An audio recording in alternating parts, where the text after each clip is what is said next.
Well, we knew war was coming.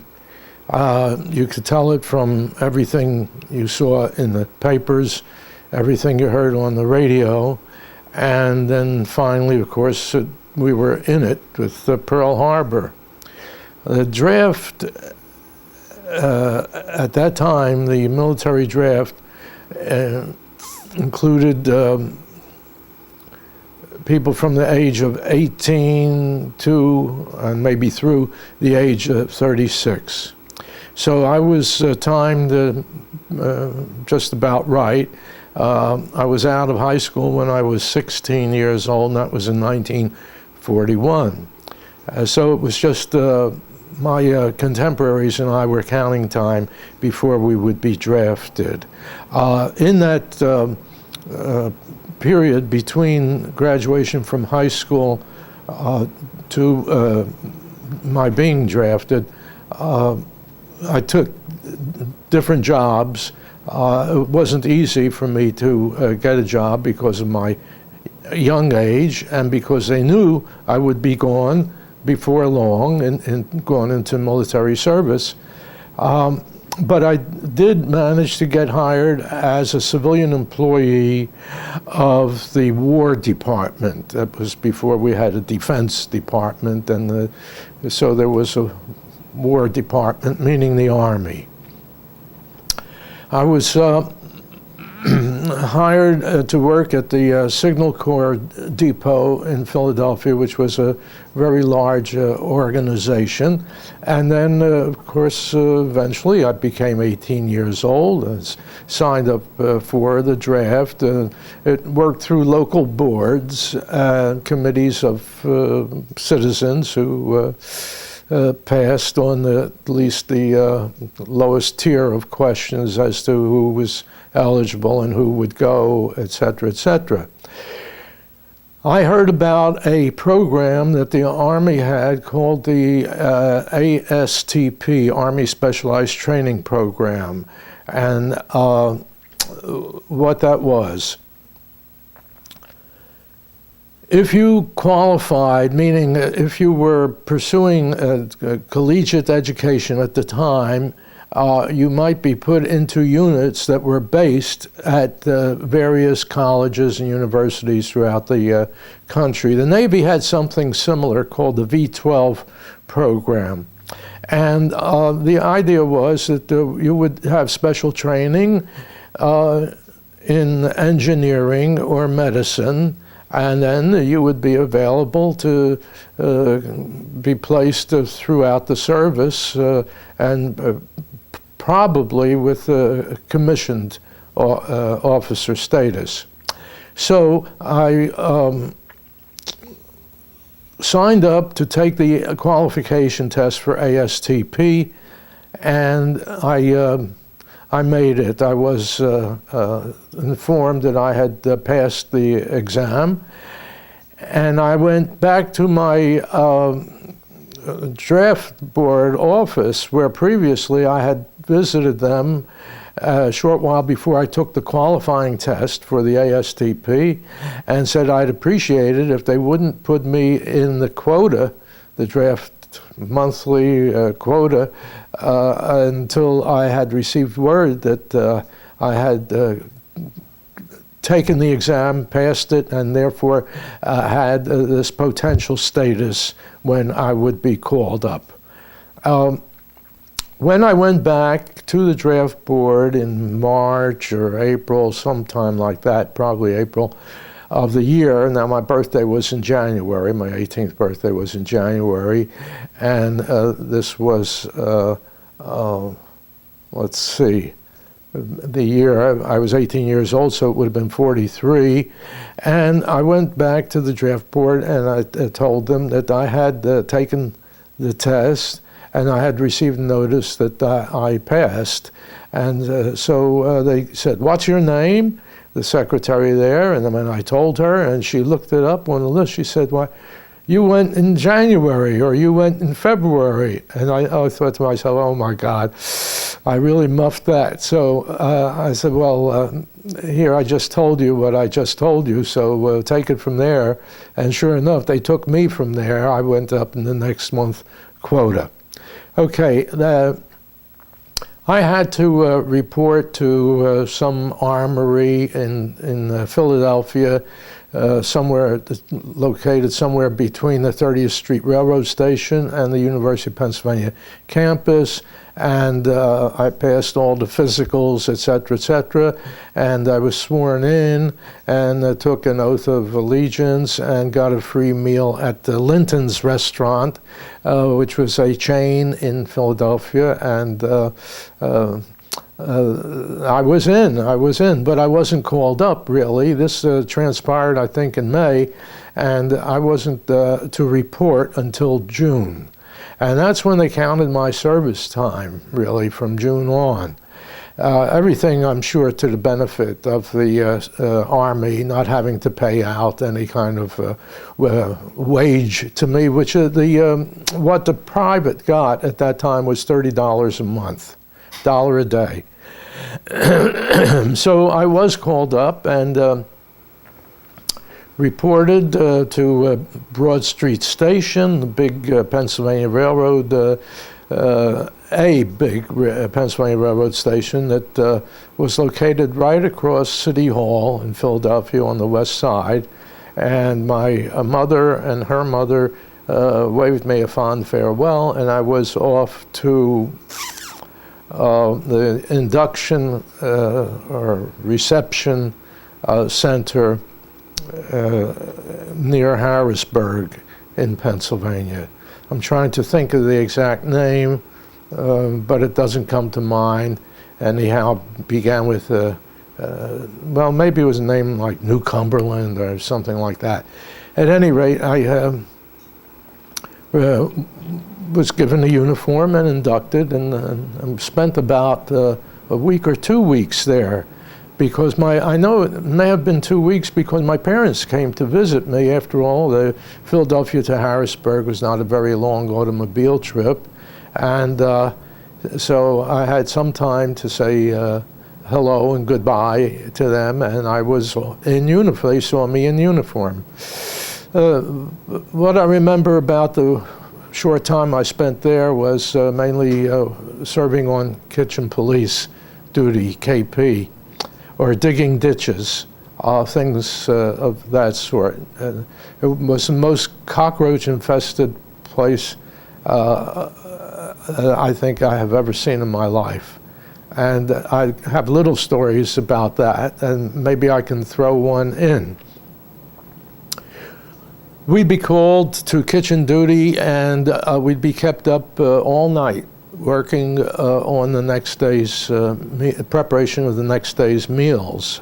For instance, one night I remember being in the kitchen near a sink location and having a crate full of lemons to be squeezed to make lemonade as the beverage. That's fresh lemonade, to be sure. But the wooden walls of the little preparation area, once it got dark, and even with the electric lights on, the cockroaches knew it was after hours, and they'd all come out. And they were of a fairly good size, too, but they just swarmed all over the place. So we decided we might as well enjoy the situation. Those of us we would cut the lemons in half, hold a half lemon in each hand, insert the thumb, and rotate the thumb.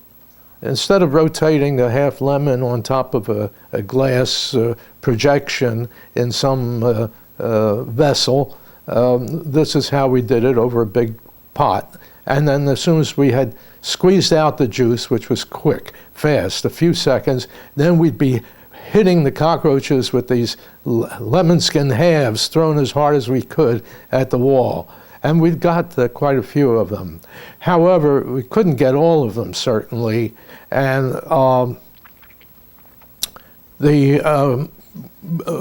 was a part of one night when we were handling pies.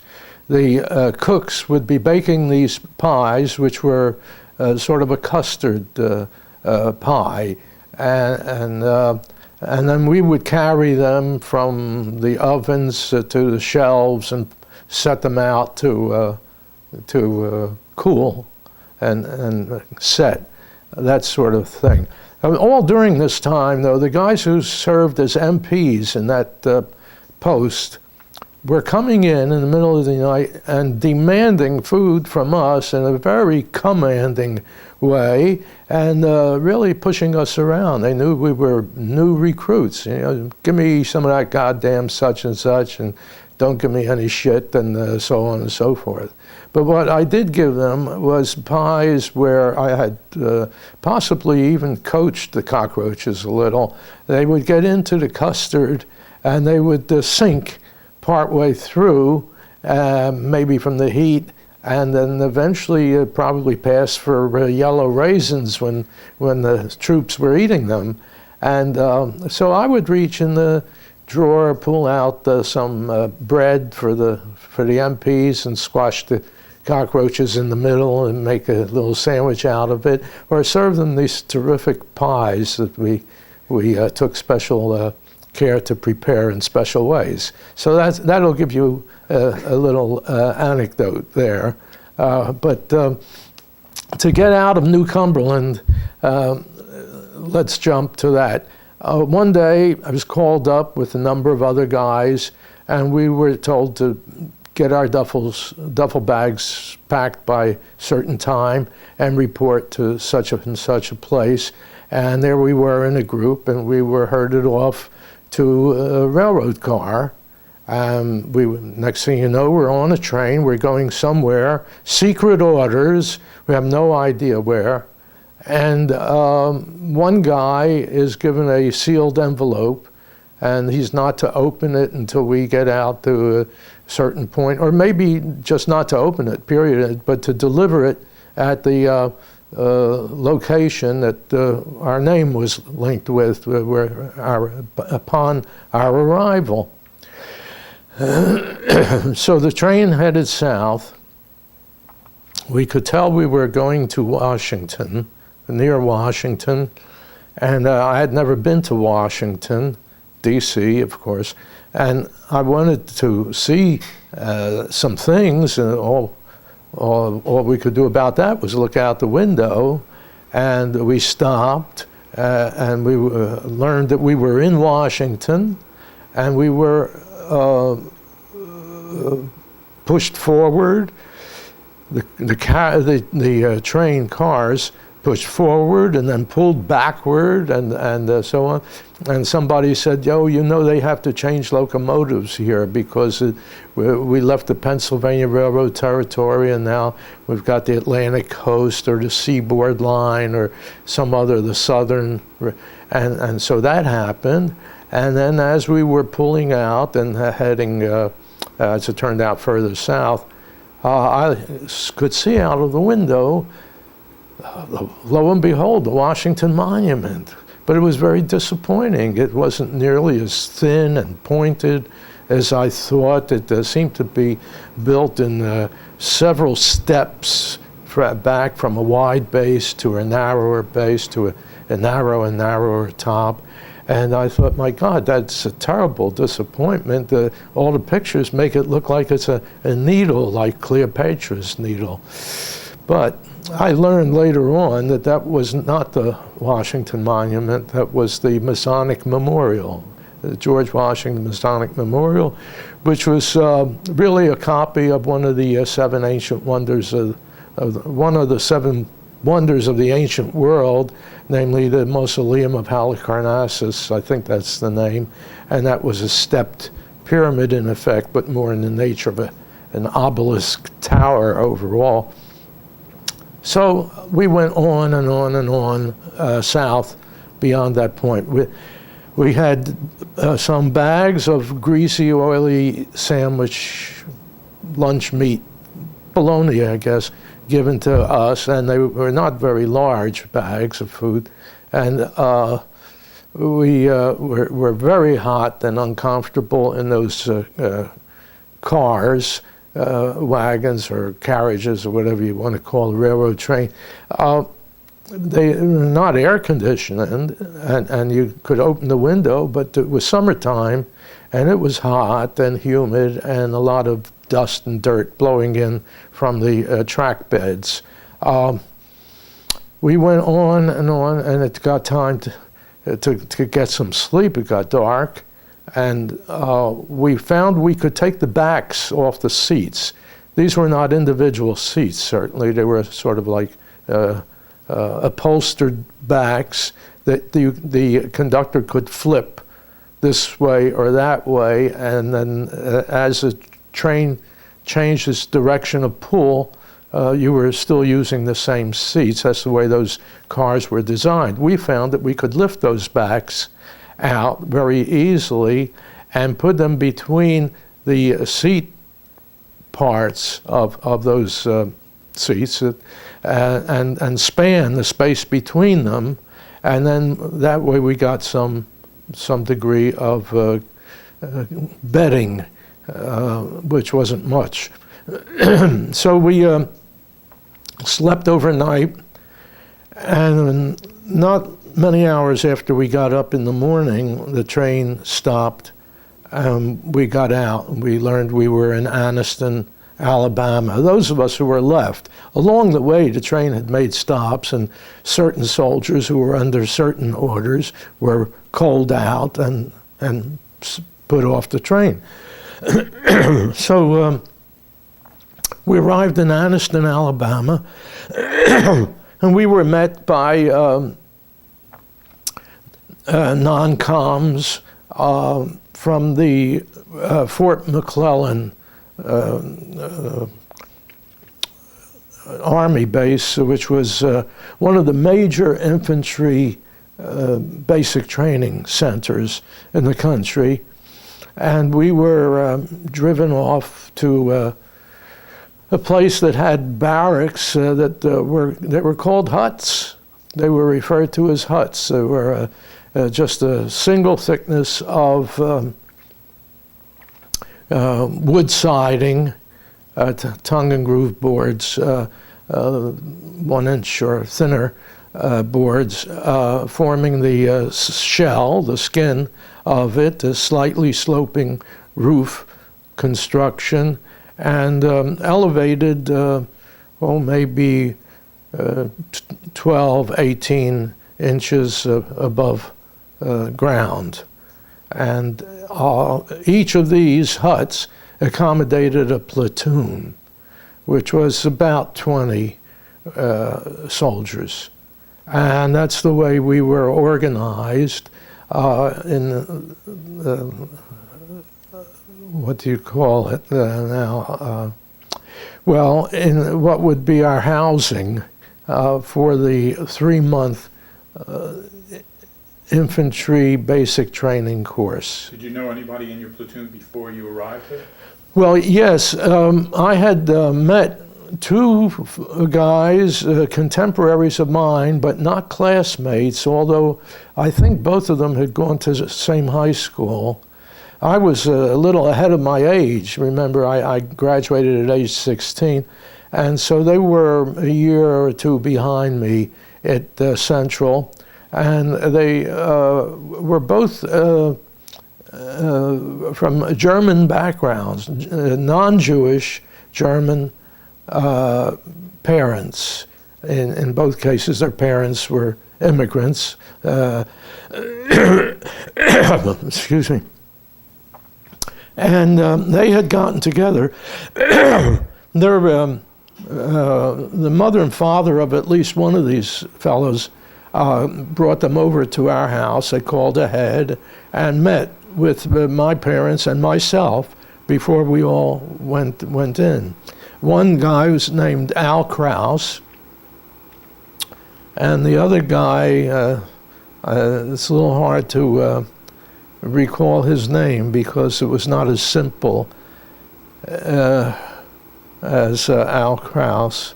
Well, in any case, that fellow, whose name I can't recall right now, he and I had the same path through part of our military service, and then in our subsequent schooling at the University of Pennsylvania in architecture, and eventually in other professional parts of the field. And eventually he died relatively young, in middle age, and at that time we were living in the same township in Bucks County, Southampton, Pennsylvania. So those two fellas, you might say, I knew from before my service, but no one else was in a close connection with me. I don't think I ever ran into someone from my immediate group of teenage associates, which the closest group was the Harmony Athletic Club. We were more of a social club. And most of them were in the service. One of my closest friends was 4F in the categorization that the draft used.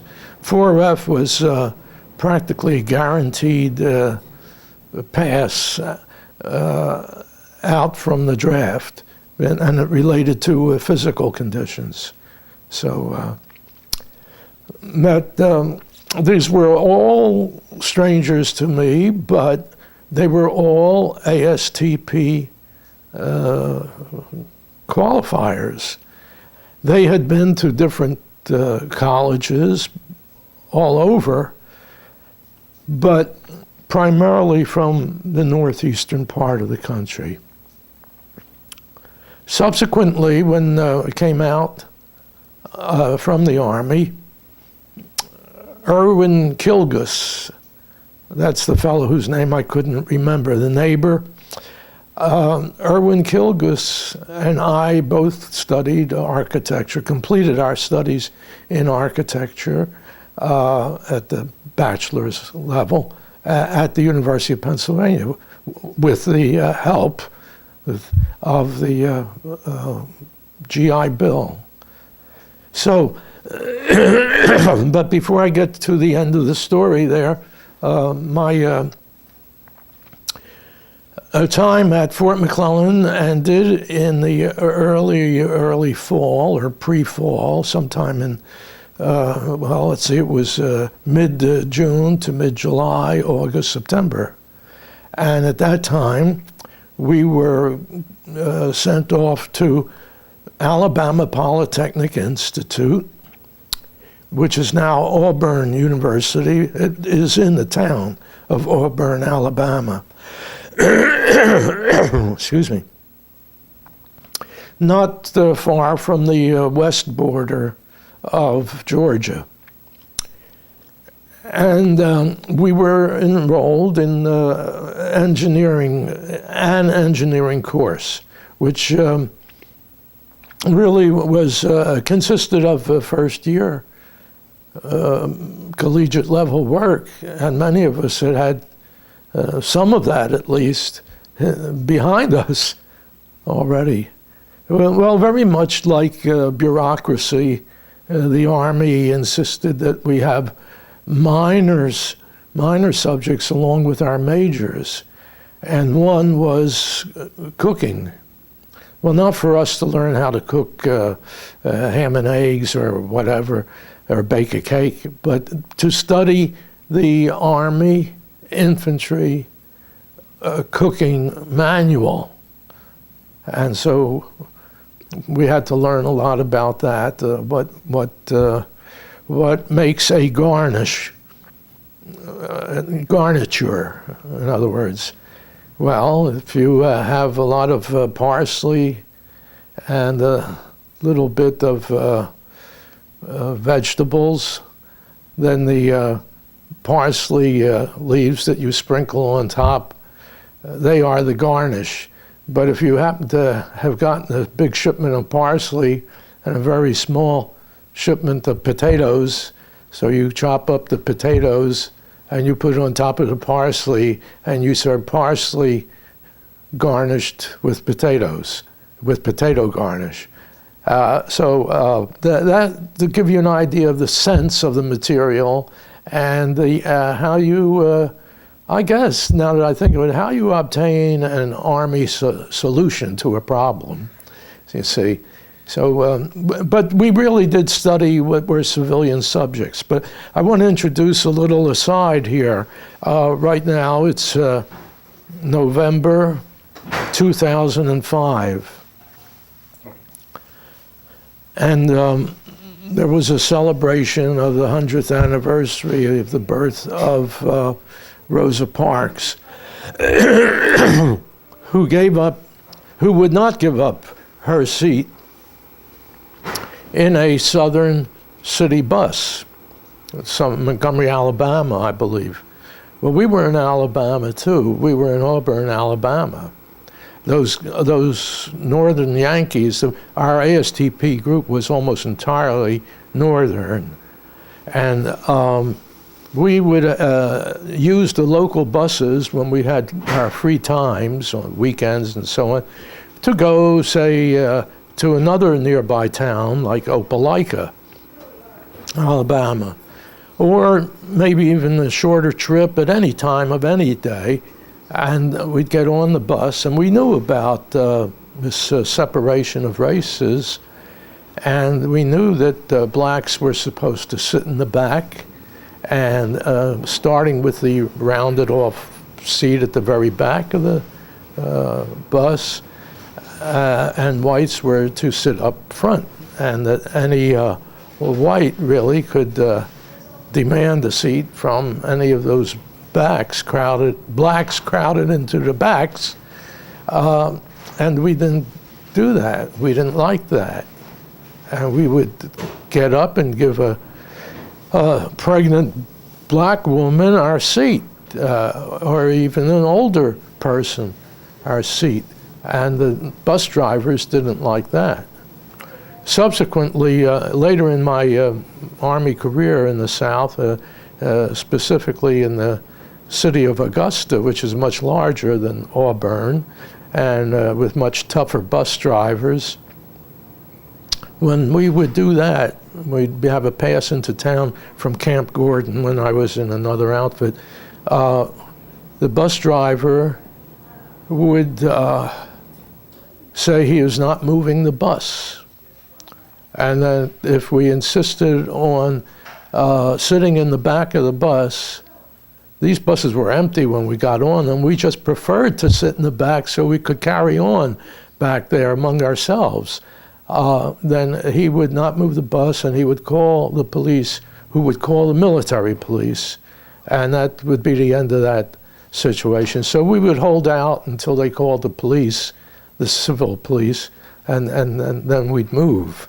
So I'm not saying that that Rosa Parks stole our routine, but we were doing these things. At Auburn, in one day's history class, where we were studying the Civil War, the teachers, the professors we had at that time were mainly retirees, or guys who really weren't quite qualified to teach collegiate courses. But there was a shortage of white males who were in the service, and that's who constituted most collegiate faculties. Well, we the students in the ASTP, got tired of hearing our history teacher, especially talking about the Civil War and using the word niggers. And when we challenged him, and we did, from the class, we stood up, individuals, and we asked them to please say Negro if that's what you mean. And he said, boys, I'm from the South, and that's how we say that. We spelled the name out for him, and he said, that's how we say it. And you would listen, it's Negra. It's Negro. See, we told him we didn't believe that, and we can understand what we hear and we were complaining. But our complaints never went anywhere, of course. So we were doing things like that on our own because we were Northerners and we were serving in a war that was supposed to do away with discrimination and intolerance and that sort of thing. And I would say that a great percentage of us were Jews in that group, and we felt especially strongly about that matter. So, okay, but eventually we left Auburn, Australia, Alabama. It may as well have been Australia. It was like another end of the earth for us. And that was because the course was discontinued. The ASTP program was discontinued at Auburn. There was a strong need for more troops in action, is what it really was about. By this time, it was late winter or early spring. It was sometime in March, around March. So we had the equivalent of 2 semesters of like a basic freshman year, which most of us had done already. Many of us, not myself, because I'd been going to night school before I went into the Army, and that was at Drexel Institute of Technology, now in Philadelphia, now called Drexel University. And architecture was a diploma curriculum, not a degree curriculum. And the idea was you could complete that at Drexel. I was going 2 or 3 nights a week. And together with working in professional offices, and Drexel was a big cooperative school. They called that a co-op arrangement, where they would even find jobs for the students in their particular fields. They didn't do that for architecture, however, because architecture was not a full-time curriculum. It was just in the evenings. But if an aspirant architect to be worked long enough in architects' offices and had acquired such a diploma, he would be eligible to take the professional examinations eventually that would lead to a registered architect status in the Commonwealth of Pennsylvania. So we were given aptitude tests at Auburn before we were to leave the place. And the aptitude tests were, if you would like to try to enter the medical phase of the ASTP program as opposed to the engineering, there's a possibility you may be assigned to a university for that purpose. And you could either be in medicine, general medicine, I'll call it, or dentistry. So I thought, well, I would prefer that to being on the line in the infantry, because that's the only other thing I'm qualified for. And so I and many hundreds of us took that exam. And it was a very good, very thorough exam. It lasted for 3 or 4 hours in an evening. And when we got the results, the guy who was closest associate of mine there at Auburn, and quite a character, I think his name was Phil Pierce. He was from New England and very intellectual. He got the highest grade. He made a score in the low 700s. I won't go into the details of the exam. Included essays and analyses, as well as multiple choice answers, you know. And I was the second highest in the group of several hundred who took the exam. And my score was in the high 500s. So eventually, within a matter of a few weeks, I was told that I was to appear before a selection committee sent by the Alabama State Dentists Association, whatever they called themselves. And why dentists? Well, because we had the option at the time we took the exam to say whether we were interested in following dentistry or medicine. And I was figuring I was playing the odds. I'd go for dentistry. I wasn't interested in being a dentist, of course, and I wasn't really interested in being a doctor, a regular general practice physician. So I had to appear before the dental board. And this was late one evening, in addition to all our regular work, which was still going on. I had to report there, and I was told that I had to treat them as a board of commissioned officers, which they weren't, and stand at attention when they addressed me and when I was answering them. And I didn't like it. I didn't like it because of the questions they asked me. One question they asked me was, how many members and which members of your family are dentists? And my response to the question was, I'm sorry, I don't really know. I didn't know that dentistry was inherited. And they could sense right away that I was trying to be a wise guy. I wasn't trying to be a wise guy. I was trying to be as absurd as their questions. And because they said, what? What do you mean? And I said, what? Because I don't know. There may be a dentist, but I would honestly then have to say, I don't know of any dentists in my family, and that won't do me any good, will it? And so then the next question, when did you decide you wanted to be a dentist? And my answer was, you have all of my papers in front of you, including my civilian schooling and training.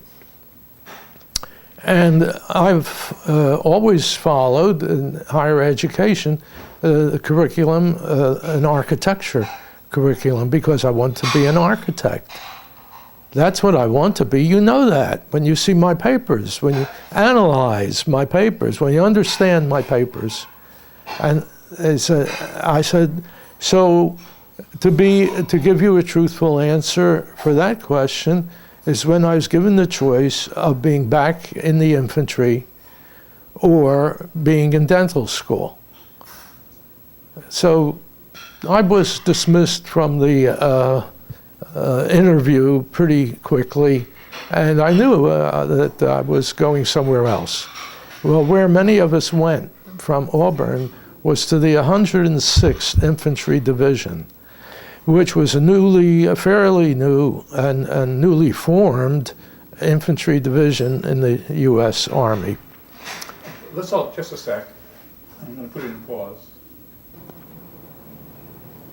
All right, I've started the tape rolling again. So from Auburn, what happened from that point? Well, we were sent en masse to the 106th Infantry Division, newly formed and being trained or further trained at the post called Camp Atterbury in Indiana. I think it was near a town called Franklin, Indiana, and it was not very far from Indianapolis. Now, some of the people, like this good friend of mine, Phil Pierce, who made the highest score in the medical aptitude test, and some others, they didn't want to be sent somewhere other than a very active place like Italy, let's say, I don't know for sure, that might have been their choice, but there were actions going on like following Anzio Beach in Italy, and so they asked for other kinds of assignments, and they probably got them because that's where more and more bodies were needed. The bulk of us went up to the 106. Now, it was winter time. We were coming from the south. And so, and had, like, as in my case, I'd been in the South since the springtime, and it was quite a change. It was cold, really cold, and there was snow and ice and all that. And still we had to go out and do so many drills and so many miles of marching and running, and things of that sort. But I was placed in some organization which was like a headquarters company or a platoon, and it had a lot of weird people in it, and I think this was just sort of a refuge for them. The guy who slept in a cot next to my cot, it was a veteran of the North African actions in which the U.S. had taken a real lacing. And he would be crying out in his sleep every night and just ranting and carrying on at other times of the day and so on. And I was thinking to myself, look, I know how to do certain things, and I understand the need for them in parts of the division for these qualifications I had. I had worked as a civilian in the big Signal Corps installation, had worked on engineering work, really, construction engineering work in connection with the big plant building that we building that we had occupied, which had been the home of Atwater Kent radios until the Army took it over. Another half of that large industrial installation, incidentally, in Philadelphia, was the home of the Bendix company that made washing machines, and at this time were doing other things for the defense of the country. So at any rate, I pursued a course of action there at Atterbury, and that was to go to the headquarters, divisional headquarters, and tell people there that I did have certain capabilities like drafting, I guess they thought I also had mastered surveying. I never had any training in surveying, topographic surveying, except that I did some sort of step off so many yards and measure so many yards in paces around that Atwater Kent building installation, and so maybe they inferred things from that. But although I felt that I was not going to make it there in this campaign of mine, something did happen. One day I got orders to pack my duffel bag and join at a certain point, some others who would be assembling there, which I did, and we were carted off to a train and sent south again. And I don't know how big a group I was in, but I think I was in a very small and very odd lot, meaning miscellaneous people with miscellaneous backgrounds and miscellaneous destinations. And I wound up at Camp Gordon, Georgia, which is just outside of Augusta, Georgia. It's now called Fort Gordon. It was smaller then. And I was assigned to the 291st Field Artillery Observation Battalion, which had been recently organized and was now entering a training program there at Camp Gordon. I had no idea what such an organization was, or that such an organization even existed. When I heard Field Artillery Observation, I thought in terms of forward observers, guys in artillery units who were sent forward on their bellies in the field to observe what was happening with the artillery, both ours and theirs, the enemy, and somehow communicating that back to their own command, their own headquarters, and furthering the good purposes of their own units. Turns out that the FOBs, we called them FOBs, and I know other people who have served in such organizations, they keep referring to them as FAOBs. But FOB is what appeared on our vehicle bumpers, and I always thought that was funny because that was a term that was used by the automobile manufacturers. If you wanted to buy a car at the plant in Michigan somewhere, then they would quote you a price, FOB, and you didn't have to pay for the freight hauling maybe, but you had to pay for it up to that point. So in any case, I was assigned to Battery B. Now, Battery B, battery in field artillery is comparable to a company in the infantry, and in the infantry a company had about 200 men. And three of these companies, I believe it was, or three batteries, would make up a battalion. And that's what our organization was, a battalion, the 291st. But within the small grouping, the battery, you would have flash and sound units who were maybe a little larger than platoons were in the infantry. And those names referred to the way these units functioned by way of identifying what was going on, what their medium was, so to speak. One, their medium was light, and the other, their medium was sound.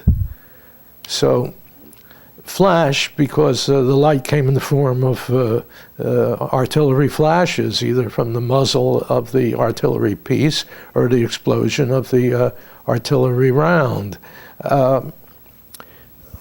the artillery ammunition. And I was assigned to the sound platoon, and the way that operates, I'll try to make it brief and concise.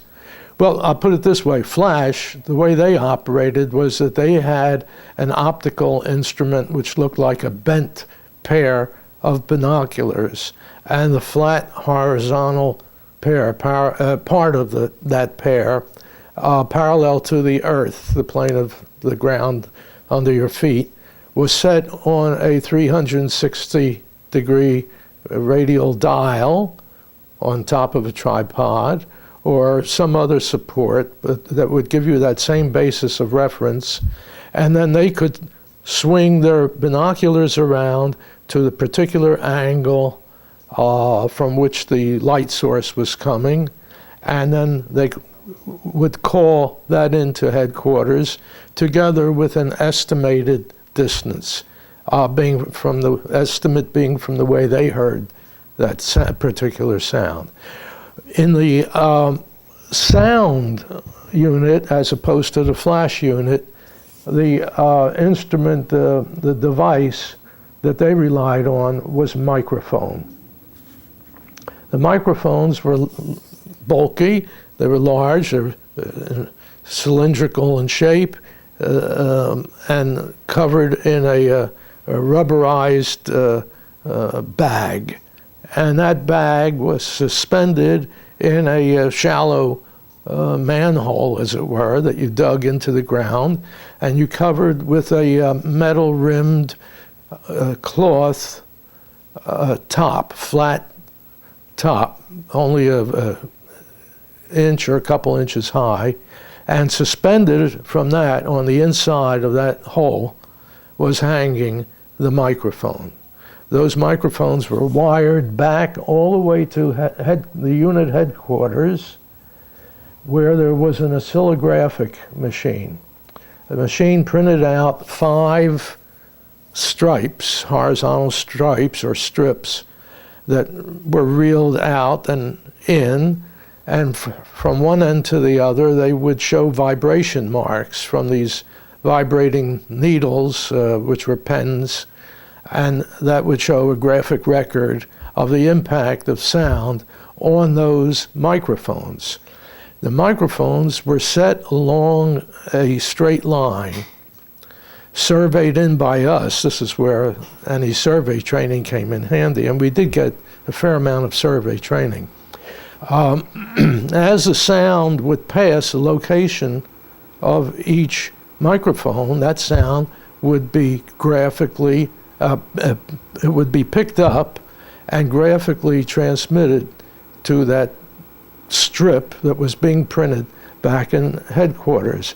And then the technician at that end could read the timing between microphones and get an idea of the origin of the sound, the direction of the sound source, and those things would be translated into lines drawn on a map and converging at a point, in other words, triangulation, and that would locate the gun, the field piece, cannon, whether it was the enemy's source, or they could locate the point of impact of the shot that was fired, and that would be helpful in locating where our own were landing. Or the information was helpful regardless which side it came from. It would tell us something that could be of great help in our work. How far apart were the microphones? Well, they varied, I believe, but they were at least one sound second apart, and a sound second would be a fifth of a mile, roughly. And I used to know all these figures, but they're way, way I think back. you told me 1,080 feet. Yes, something like that. Now, you also told me earlier that in a previous conversation we had about running the wires out. Right. Our wires were just like telephone wires would be. They had to go back to the headquarters to be of use. This was not the radio work. This was hardwired work. And we would have our own crews who did that. Our unit, the Battery B, for instance, I could see where the population of Battery B was sort of split down the middle, very definitely. Half of them were people most likely with some degree of college education, and the other half were people with perhaps some degree of high school education or lower. And those were almost all from West Virginia, or maybe western parts of North Carolina, South Carolina, eastern parts of Tennessee. And the collegiate guys, or the more educated guys, they were almost entirely from mid-Atlantic or northeast part of the U.S. I remember late in the European campaigns, I should say, we were in 3 campaigns, but the one that was called Central Europe, we were going through areas, a number of areas where there were this, they called them slave laborers, forced laborers, brought in from countries other than Germany and Austria. And of course, we were liberating them as we went through. and they wanted to be helpful. And I remember one scene where we were in our 3/4-ton truck, weapons carrier they called it. It was just a small open back truck, and we had several of these slave workers who didn't look very strong, I'll tell you, because of their diets and their living conditions, holding these large reels of wires and letting it run out, running behind us, and letting the wires run out behind them, and helping us with our work that way. So, and I was just amazed how they could do that for any length of time, which they did. So, well. Let me check tape length. All right, we have about 5 minutes left. Okay, well, let me finish up with the 291st time in Georgia there, and be on our way to getting shipped overseas. The training was good at Camp Gordon, and we learned things, and we worked well as units. So I think we accomplished a lot of things that a good military unit should have. The life down there was, of course, monotonous because that's all we did. We would get passes, but it wouldn't do most of us any good to have, say, even a weekend pass. We couldn't get home and get back. The times I did go home were not what you would call passes, but there's another term they use in the Army for it. You know, you get like a 2-week leave so you can visit your home, and I got it at the time of the Jewish holidays, perhaps, and that was really another test for you, because I mean, physical test, because the trains were so full of people during those years. It was impossible to really find any accommodation, comfortable accommodation. We'd get on a train trip like that to go up to Philadelphia, in my case, New York, in the case of others, and there'd be no spot to sit. You'd have to stand. I remember standing throughout an entire trip from Philadelphia back to Augusta, the whole time, which was hours and hours and hours. I'd stand in the corridor area or in the end of the car area and lean against something. Or I remember one night I was trying to get some sleep, and where I wound up was that the ladies' room would be at one end of the car, and the men's room would be at the other end of the car. And there were women on the trip, because wives and other females who had service work of their own to do, but a lot of wives would travel to visit their husbands. Outside the women's room, which, you know, was a little space in the end of the car, there was one bench, and there was a sink. But there was a little floor space between the bench and the door to the actual toilets. And I noticed that that space was unoccupied. Of course, people walked through there, the women, as they went to sit down and adjust their shoulder straps, or to go into the toilet room and use the toilet room, or wash their hands. But I saw that as a wasted, empty space, and that's where I lay down and slept, just right there on the floor, and slept there. And when they came out, they had to step over me. That's all. And so, but that's the way the conditions were. And I remember on another railroad trip, which really was maybe the particular part of us being sent up to, part of our organization being sent up to Camp Atterbury that I mentioned before. And I wound up sleeping in the rack above the seats of the train that runs along the side, the window wall of the train, at least those old cars. And of course, I'm not a very big guy, and I didn't have as much weight, bulk, as I have now. I was 120 some pounds, I think, maybe around 130 anyhow. And I got into that rack. Now, the rack is only maybe 14 inches wide, but I could sleep on my side, even though the train bounced sometimes and shook.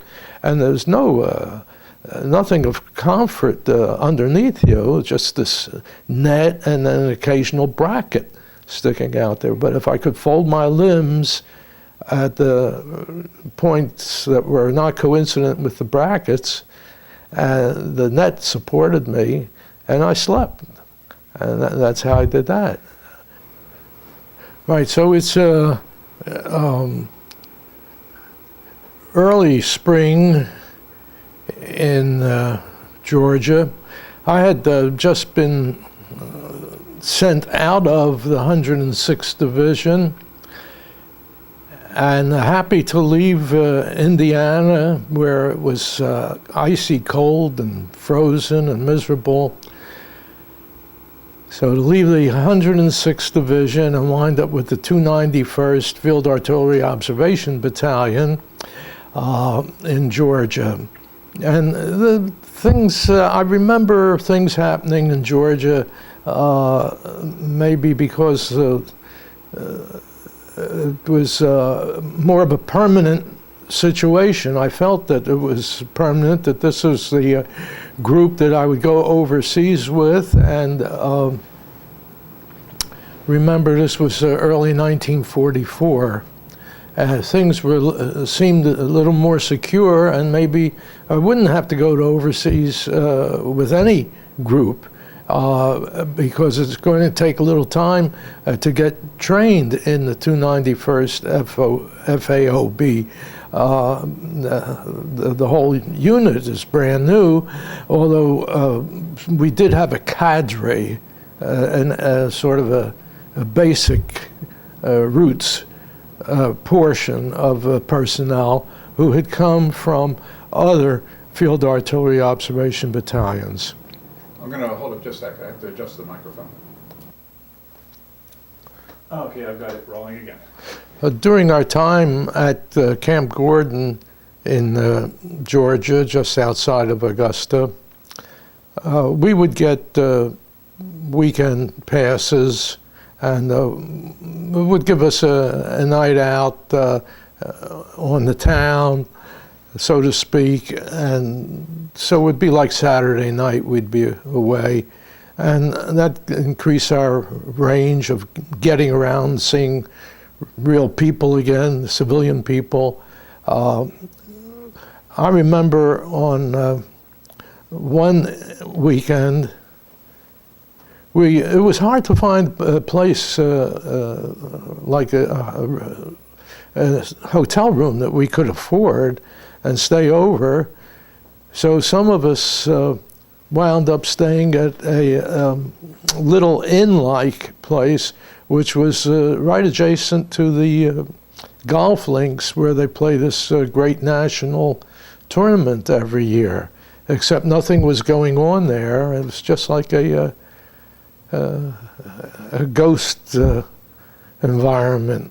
We didn't see much of it. We got there late at night. We had our bedroom in which a few of us could sleep, and then we got out there again in the morning after catching some breakfast. But there were other times when we enjoyed it more. There was, I guess, a Jewish holiday, and the local Jewish congregation would get in touch with the camp and let them know that they would be happy to host soldiers. And we made a connection. We, primarily a small group of us guys like Monroe Metzke, who was from northern New Jersey, and Eddie Bierman, who was from, Eddie was, I guess, from the Bronx in New York, and myself, and so on. So we had a Jewish family hosting us, and they had a daughter who was, I would guess, about our age, maybe slightly younger. And she had just come back from a trip to New York City, and she had seen a musical that she couldn't stop raving about that was called Oklahoma. And I thought to myself, big deal, she saw a musical. I was getting to see a number of musicals through tickets my father had gotten from friends of his, contacts of his in Philadelphia, before I went into the Army. And so I would often see Broadway shows that were holding their tryouts in Philadelphia, and so on and so forth. So I thought to myself, well, so she saw some show called Oklahoma. Big deal. Of course, it turned out to be a milestone kind of event, because Oklahoma was really something special. Hold on just a Ready? second. Right, yes, we're back. But there was another side to Augusta, and that is, what did we go to Augusta for? I mean, we went there to be free of all this confinement that we experienced in our day-to-day lives there at the camp. And so we'd go to drinking places, and well, there's just so much you can drink, and I'd try out different things that I had never had before, and so I felt I was furthering my education, and it's just a matter of not letting not being overwhelmed by your research material. And so there was one evening when a few of us had managed to get a room to sleep over in a hotel in Augusta, and we were having such a good time with our researching different forms of alcoholic beverages that we felt like we should invite everybody into our room. And as a result of knocking on doors and extending our invitation, I was invited by the hotel detective to follow him, not follow him, to go with him downstairs, and I thought he was throwing me out of the hotel, which would pose problems for me. But no, he was putting me into the hands of the military police, and I had to go with them and spend that night in a cell, but with lots of company. They were picking up GIs all over the place, and I didn't get to sleep. I was lucky to get sitting room in that cell by sitting with my rear end in the bowl of the lavatory, and the next morning being turned over to the officer in charge of quarters at our own installation, and suffering some kind of discipline consequences. I don't remember just what. But on the other hand, very soon after I got to Camp Gordon, I didn't even know who was who. But there was one guy who was a non-commissioned officer, a long-time Army guy, called the Chief. He was an Indian from out west somewhere. And one day they said the Chief never came back from his weekend pass in Augusta because they found him dead in the canal. Apparently there was some canal going through the city, or maybe plural canals, but he was found in one dead. He had been beaten up or shot or knifed or God knows what. And of course I never saw the Chief again. That was the end of the Chief. And that was very early in my time with that organization. But the time passed, Oh, I must wonder, I must suggest that I must include another little bit about the downside of this life there in Camp Gordon.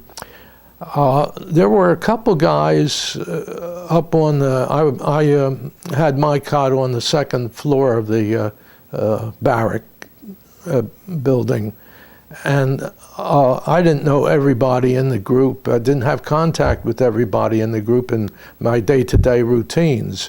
And there were two guys who I guess didn't even sleep up in that part of the place, but they used to materialize in the evenings, and they'd be drinking right there. And you think, gee, these guys must be crazy. Look, they've got these little, maybe half-pint bottles, and they're sipping out of it the whole evening there while they're, gabbing with other guys. And one evening I was out on the back end of the room. There's an exterior wooden stairway that came up to the second floor, and it was a good spot to stand out on that little landing. And I was there, and they came over and they said, "You want a shot?" And I said, "You guys are crazy drinking here. You're going to get in trouble." They said, "Oh, no, we're not going to get in trouble. We're going to get a Section 8. A Section 8 is a medical term. It relates to if you have some form of mental problem that makes you so undependable that you can't be in the Army anymore, and they will discharge you. Of course, they will discharge you with all kinds of deficiencies in the whatever rewards or bonuses normal soldiers would get upon termination. And so that's what they were drinking, was alcoholic beverage, but in the form of a hair tonic or an aftershave lotion. And they kept saying, "It's good, look, it smells good. Here, have some." And I told them, I said, "You guys, you can have your Section 8, but that's not for me." So, things like that were going on in that life. And the one that really bugged me the most, I think, there was a guy, a youngish guy, a rather frail-looking guy, who had a very German-sounding name. I don't remember what it was. But every evening after we would finish our training for the day, our dinner for the day, it was still light outside, it was summertime, he would come out of the barracks with a full field pack on, and if he wasn't carrying a weapon, but he would have a make-believe weapon, and he'd be shouting commands to himself in German all the time. And when I inquired about this guy from others who maybe had seen him before I ever saw him, what's the story here with this guy? They said, well, he's just wacky, and he's from Germany, and he thinks he's in the German army or something like that. And I said, well, if that's the case, he's going to be the first German killed by the 291st, and I'm the one who's going to do it. I said, I think this guy's just bucking for his Section 8, but he's not drinking hair tonic, And so I honestly had made up my mind. I couldn't stand what this guy was doing. I didn't think it was funny, and I felt particularly sensitive about German soldiers here. And he never went overseas with us. And I think they must have concluded in the command of our organization that this guy, he's not going to get his Section 8. He's not going to be kicked out of the Army. But if he goes over with us, he's either going to be detrimental to us, or better yet, we're going to be detrimental to him. So that was that. So we did leave the U.S. I'm trying to think just what part of the year. It must have been early fall, because we were sent to Camp Miles Standish at Taunton, Massachusetts. Taunton is not far from Boston, and it's So this is after D-Day? yes, this was after D-Day, which was June 6th, and we, as I say, many of us thought we would never go overseas, but it's obvious that they needed more and more troops. As we got a bigger and bigger foothold in Western Europe, then they needed more troops because the Germans may be making a stronger stand the closer we got to their homeland. I guess that was the rationale. So we had a little time at Taunton, Massachusetts, at Camp Miles Standish. We really didn't have much to do there. They would think up drills for us to do, like climbing up and down cargo nets in case our ship should go down. We might, they might throw cargo nets over the side and you could get down to lifesaver rafts. And we spent some time there. I was surprised when I had an occasion to be in the headquarters room where we were one evening, early one evening, and I saw a lot of girls. And they seemed like local girls, and they were all dressed up as though they were going to a party or a dance. And it turned out, sure enough, they were going to a party or a dance, but with Italian soldiers, not with us. Now, I thought the Italians were with Hitler. And, well, towards the end of the war, they reversed themselves, you know, after, and then Mussolini got killed and all that. Not after the war, but towards the end of the war, they were trying to back out of the Axis. And I saw these Italian soldiers, they were dressed, their clothes were so clean and neat, their uniforms and their insignia all polished up, and their hair all cut and everything. And they were the dates for these girls, and they were going, maybe it was held at a church or at a school or something like that. They were going. The reason first thing I noticed about them was a number of these guys have stars on their shoulders and on their collar, where you have basic insignia, you know, not just decorations, but and stars with us are generals. You know, 1 star is a brigadier, and 2 stars a major general, and so on. And I asked, I said, what is this? They said, well, these are PWs. And incidentally, we never used the term POW. We used PWs because on their outfits that we gave them to wear, in the States at least, they would have like dungaree pants and or old army fatigue pants and shirts, and it would be marked P on one leg and W on the other, and on the back we marked PW, prisoner of war. So at any rate, they said, yeah, they're prisoners of war, but they get to go. The women come from Italian neighborhoods or Catholic churches or something. There's some linkage there, and they figure this will be good for them. You know, they'll see America's a great place, whatever. So that was that. Now, I recall another thing about being at Taunton, being at the Miles Standish. Well, a couple of other things. I got to see Jack Teagarden's band or orchestra, and you may not know, but he was one of the great swing era musicians, and he did eventually have his own band, and I saw that, and that was great. See them live there and relax and so on and so forth.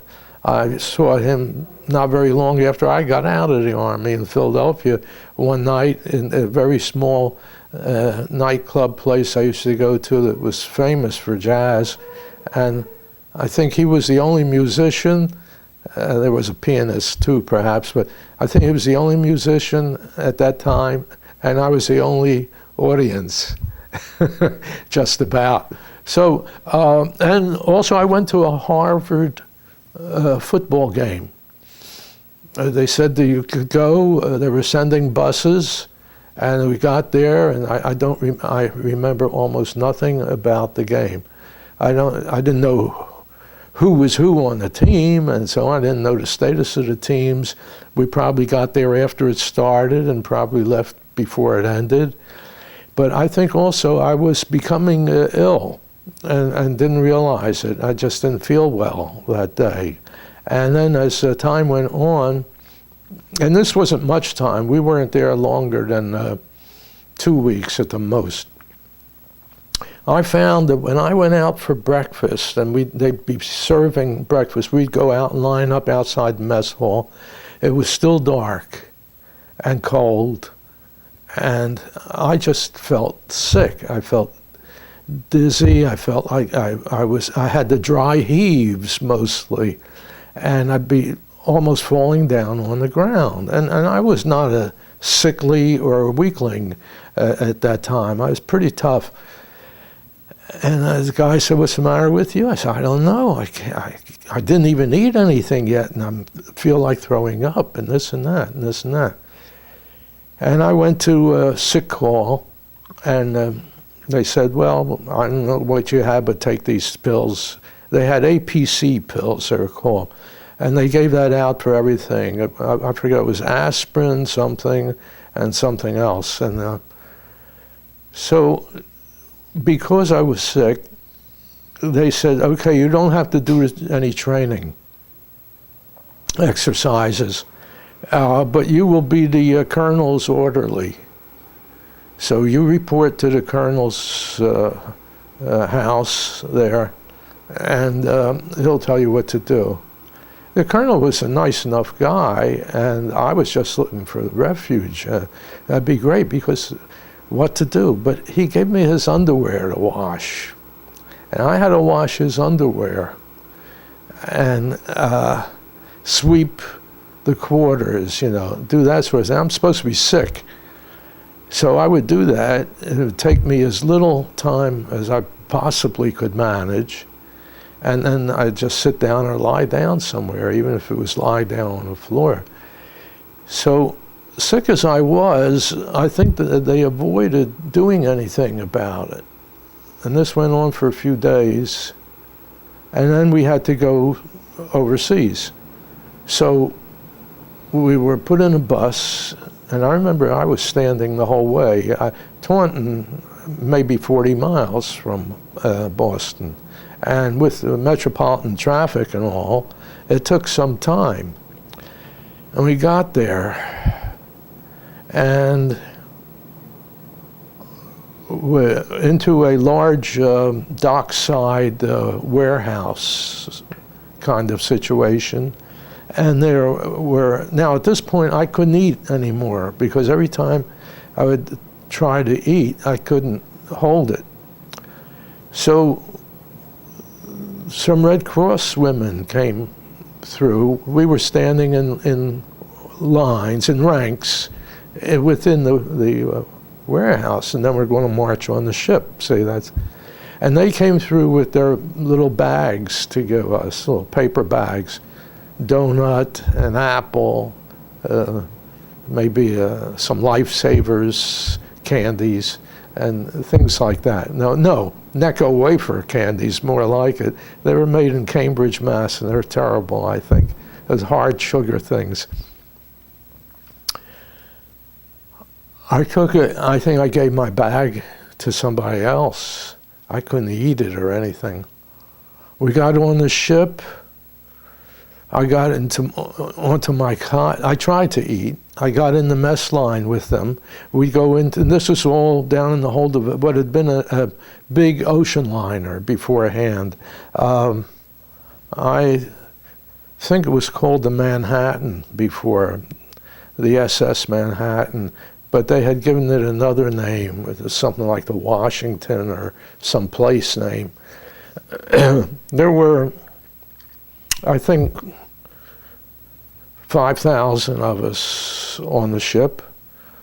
We had these cots which were more like a hammock in a metal frame, a hammock net, and a couple or one blanket. And then we'd get up for eating. We'd go into a space in the ship where they had a cafeteria line set up, and you had a mess kit tray, and they would plop these things in there, just like most Army installations. But then there were stand-up tables. You didn't sit to eat. You stood at a stand-up table, which is a fairly chest-high kind of thing, a long one, and you line up on either side, have places. And at the end was a scupper. There was a hole in the table and a garbage can, big GI garbage can. GI in that case stands for galvanized iron. That's where a term, a lot of us think that's where a term comes from. Others say, no, it's a government issue, and then you just take your tray or your mess kit and just plop down any remains you have in there. Well, I'd go there and I'd get the food and I'd look at it and I'd try to eat it and it'd be good for a couple mouthfuls, and I knew I couldn't make it. And I'd go to the scupper, but instead of my kit, my head would go in there, because whatever I did eat, I just spewed right out in there. I know the guys I was with didn't like this, but that was tough. And TS, as we would say, that stands for Tavshitsky in Russian. So we, after a few days, we did get time to go up on deck now and then. You could go up and you get a half hour, an hour of air and sunshine, and then down in the hold again in your cots. And we're in convoy on the seas, going over, as it turned out, to Liverpool, England. And what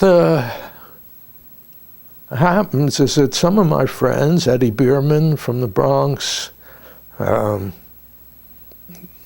they look at me and they say, Roth, your eyes are all yellow. You have yellow jaundice. I said, I thought so, but, and there are other symptoms, I'll put it this way, if you don't mind some crudities. You piss Coca-Cola and you shit putty.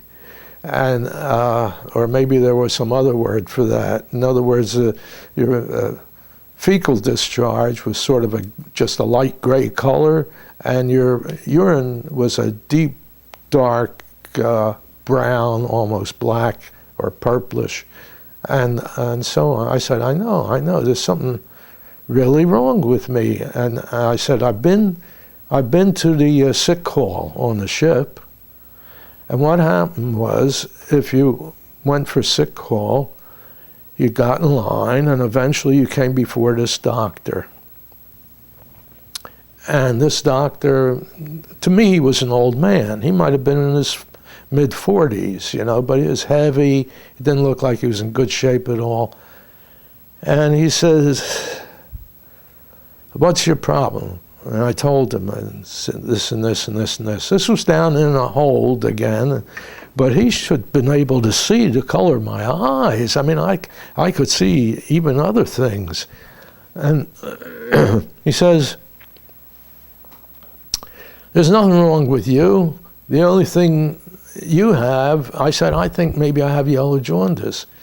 And he said, the only thing wrong with you is you got gangplank fever. That was another term they used to use. See, anybody who didn't want to get shipped overseas fakes sickness. He said, you got gangplank fever. And I said something to him in Yiddish, because I knew he was Jewish. And I'm trying to think of the exact phrase. Something like "Sollst du leben," you should only live so long, that sort of thing. Sollst soll leben. And he couldn't do anything to me disciplinary. What are you going to do, file a complaint? And then we'll have to have a hearing and this and that. And when I got up on the deck again, and I told the guys, look, I went to sick call, and the guy said, I had gangplank fever. What do you think of that? Well, Monroe Metzke, another one of my New York friends, I think he was from the Bronx, and Ed Bierman was from Brooklyn, maybe. But in any case, he was very friendly with one of our officers. He was his driver. And he called the officer over, and the officer said, you definitely have yellow jaundice as far as I'm concerned. I'm not a doctor, but look. I said, I know that, but look, I went to sick call, and that's what they're doing. And incidentally, this is a long story now, but I think it was a pretty important thing to me. Our outfit drew MP duty on that trip, that convoy trip. And so we had to stand patrol at different parts of the ship. Some were interior ladders or stairways, and others were on the exterior, but little sort of nooks, entrance or exit doors to the bulk of the ship. And I went and I tried to stand. I couldn't stand. So I'd sink down and sit on the deck with my back against the thing. And that's how weak I was. But at one point, and this was before I finally got real medical attention, I felt stronger. I guess your body does certain things shift gears and get into gear, but who knows, maybe you can't last very long. And it must have been in the fall. It was fall. I know it was probably around September, October. And I see crew members running up and down these ladders, these stairways, and they've all got big sandwiches. They're coming from their mess. And what they had was big sandwiches. We used to get some kind of slop stew all the time. And the guy's eating away there, and I said, wow. And he said, you want one of these? He said, look, I just had a couple. Here, take this one. And I ate that thing, and I really enjoyed it. And then I went up and had that episode on the deck when my officer saw this. And I asked the officer, I said, can't I go to the ship's sick bay? He said, you do that right now. He said, we're sending you. And so I reported up there. And they said, okay, you can get a shower and you can get in this bed. It was a cot, but it was made up as a bed with sheets and all. And the doctor will come around, the ship's medical officer, the naval officer come around. So I went in the shower. Oh boy, I'm having this nice hot shower. We didn't get showers or anything during the trip. And some guy comes by, he's going to get a shower. He's a crewman, you know. And he says, what are you doing in there? How'd you wind up in there? I told him my story. He said, but that's the VD shower. That's only for the guys with VD. So I was glad to get out there. I got in bed. The naval officer came around, and he looked at me and said, you've got hepatitis. That's obvious. And when did you start feeling ill? I said, it started back at Miles Standish at Taunton, Mass, weeks ago. And he said, okay, you're going to finish the trip here. So I had 1, maybe 2 nights. And then we landed in Liverpool, and I went directly into a hospital, military hospital. And even there, though, I got off the ship, and I knew I was being separated from my outfit. I got off the ship, and the weather was miserable, foggy, cold, rain. And standing out there with my duffel bag and stuff, and waiting and waiting and waiting in the rain, and here are all these ambulance vehicles and other vehicles from the U.S. Army. And why can't we go? You know, why can't we be taken somewhere? And all of a sudden I noticed they're bringing a guy down on a stretcher. He's in a full dress uniform, a colonel, and he's got a cigarette in a cigarette holder, I think it was. And they're carrying him. Once they put him in a separate ambulance truck, it was made over into an ambulance, you know, then we were allowed to get into ours and go to. And I was taken to military hospital right across the Mersey River from Liverpool. You call that Merseyside. And there was a military hospital there, part American, part British. And I was in England. And the thing that came into my mind was, here I am arriving at Liverpool. And this is where my father and his family left England to come to the States. So that was a very unusual loop in the chain there. I stayed in the hospital at least a month. I think I was supposed to be there 2 months. I won't go into details about it, although it's got some good stories in its own. I was put on a diet, no medications, just a diet, you see, which would be a fat-free diet and a high, for some, I don't know if it's a conscious reason, but for some reason it was a high sugar, yeah, it was consciously a high sugar diet. Here's what I would have: fat-free food.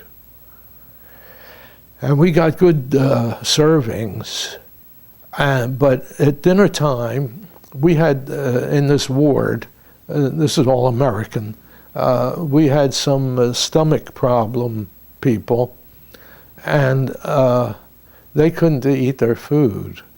And they too were on fat-free. It was nice lean meat, and I would eat 3 different trays. I would eat my own, and I was still hungry, and I would eat other guys' whole trays. And 3 times a day I was served in these enamel-coated metal cups. I guess they must have been 8-ounce size, maybe a little smaller. 3 1/3 tablespoons of Caro syrup. I don't know if you know that syrup. It's all sugar, and it's used a lot. It used to be used a lot in baking, things like that. It's like, as though you're taking the thickest possible molasses. And they would put a little bit of grape juice on top of it and stir it. And I'd have to drink those and really empty them 3 times a day, a cup of that. But the best part of the medicine was we had a can that large, 1 pound, at least 1 pound can of hard candies, assorted flavored hard candy. And when the doctor, he was a captain, I think he was from Philadelphia too, he'd come around, make his rounds at least once a day, maybe twice, and he'd always have me open my mouth, and he'd do an inspection under my tongue and all, and say, nowhere in your mouth do you have a candy. You have to have a candy in your mouth every time I see you. You have to eat this whole pound every day. And that's what I did. I lay in bed the whole day. Well, then we swept the floors in the morning and did things like that. And we had a hot, one of these cast iron stoves in the middle of the ward. The ward was about as long as our house and not quite as, almost the same width, not quite as wide. And we had that one stove in the middle, and we'd sit around it like guys at the country store, you know, that kind of thing. So that's how I arrived in England. Hold up a sec, let me check time.